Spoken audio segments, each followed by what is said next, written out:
Bilang isang entrepreneur, isa sa pinakamahalaga mong layunin ay ang kumita ng pera. Kaya marapat lamang na matutunan mo ang tamang pamamahala ng iyong pananalapi o ang tinatawag nating financial management. Ang tamang financial management ay makatutulong sa iyo upang magabayan ka sa tamang paggamit ng pondo o resources upang makamit ang pinakamataas na balik ng pera sa negosyo. Ang unang hakbang upang magkaroon ka ng tamang financial management ay ang pagkakaroon ng pangunawa sa iba't ibang uri ng talaan ng pananalapi or financial statements.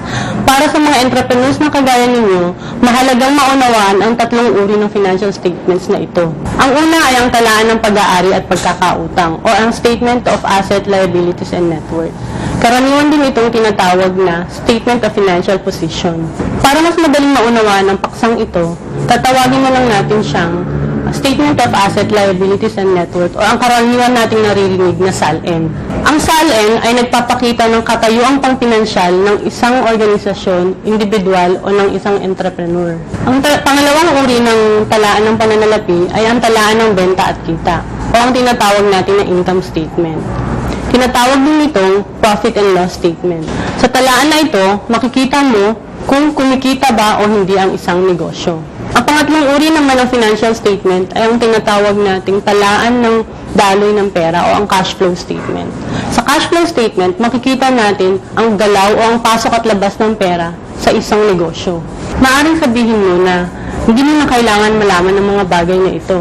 Maaring para sa iyo, sapat na ang malaman mo na tumataas ang benta, tumataas ang inventaryo o kaya naman marami kang pera sa bangko. Ang lahat ng ito ay maaari mong gamiting panukat upang masabi mong ikaw ay may tamang financial management. Subalit ang lahat ng ito ay hindi sapat. Tandaan natin na ang tamang financial management ay ang tamang paggamit ng pondo o resources upang makamit ang pinakamataas na balik ng pera o kita. Halimbawa, maaaring malaki ang iyong benta, subalit mataas din ang iyong mga gastusin. Kaya halos wala o maliit lang ang natitira na netong kita para sa negosyo. Maaaring dumadami ang iyong inventaryo.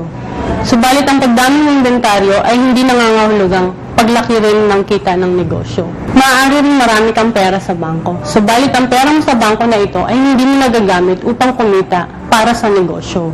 Ito ay ilan lamang sa mga dahilan kaya ang pagkakaroon ng pangunawa sa financial statement ay isang importanteng hakbang para sa tamang financial management. Kagaya ng nabanggit ko kanina, tatlong uri ng talang pananalapi ang dapat niyong maunawaan. Ito ay ang mga sumusunod: talaang pag-aari at pagkakautang o Statement of Assets, Liabilities, and Net Worth o ang karaniwan nating naririnig na SALN, talaang benta at kita o ang income statement, talaang daloy ng pera o ang cash flow statement, talaang pag-aari at pagkakautang o ang SALN. Ang SALN ay makakatulong upang malaman ang kondisyon o financial health ng isang negosyo. Ang SALN ay binubuo ng mga sumusunod na bahagi. Pag-aari o asset. Ito ay ang mga bagay o ari-arian na pagmamayari ng isang negosyo kagaya ng pera, pautang sa customer o accounts receivable, inventaryo at fixed assets gaya ng building, sasakyan, equipment at lupa. Pagkakautang o liabilities. Ito ay ang mga utang ng negosyo kagaya ng utang sa bangko o lending institution at utang sa supplier. Natirang pag-aari o net worth o owner's equity. Ito ay ang natirang kapital sa negosyo matapos ibawas ang lahat ng utang o total liabilities sa kabuuang pag-aari o total asset. Talaang benta at kita o ang income statement. Ang income statement ay makakatulong upang malaman kung magkano ang kinita ng isang negosyo sa loob ng isang period. Ang income statement ay binubuo ng mga sumusunod na bahagi. Benta o revenues. Ito ay ang kabuuang pumasok na benta sa loob ng isang period. Gastos o expenses. Ito ay ang kabuuang gastusing pang-negosyo at pananalapi sa loob ng isang period. Halimbawa ng mga expenses ay renta, pasweldo sa trabahador, bayad sa kuryente at tubig, interes sa inutang at iba pang gastusing may kinalaman sa negosyo. Netong kita o net profit. Ito ay ang natirang kita sa negosyo matapos ibawas ang lahat ng gastusin o total expenses sa kabuuang benta o total sales o revenues. Ito ay karaniwan ding tinatawag na bottom line. Kapag Kapag mas higit ang kabuuang benta o revenue kaysa sa kabuuang gastusin o expenses, ang negosyo ay kumita for a specific period. Maririnig mo ang salitang positive bottom line kapag ganito ang sitwasyon.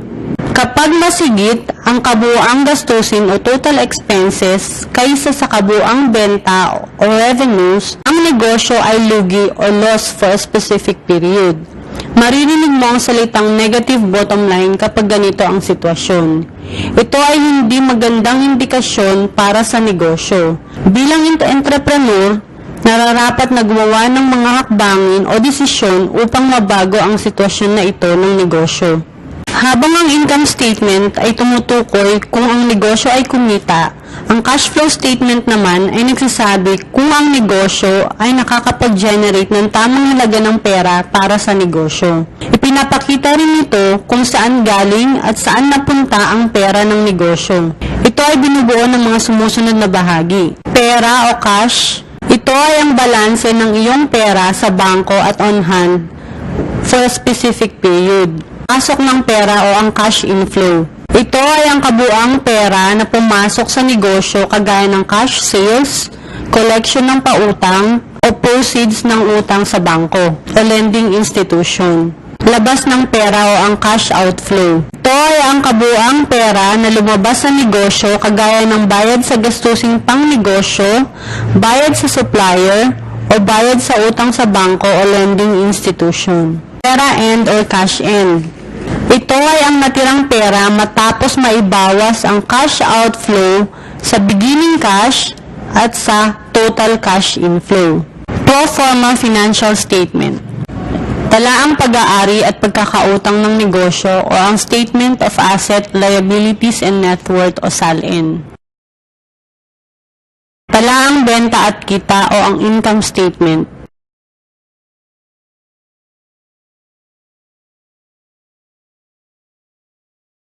Talaang daloy ng pera o ang cash flow statement.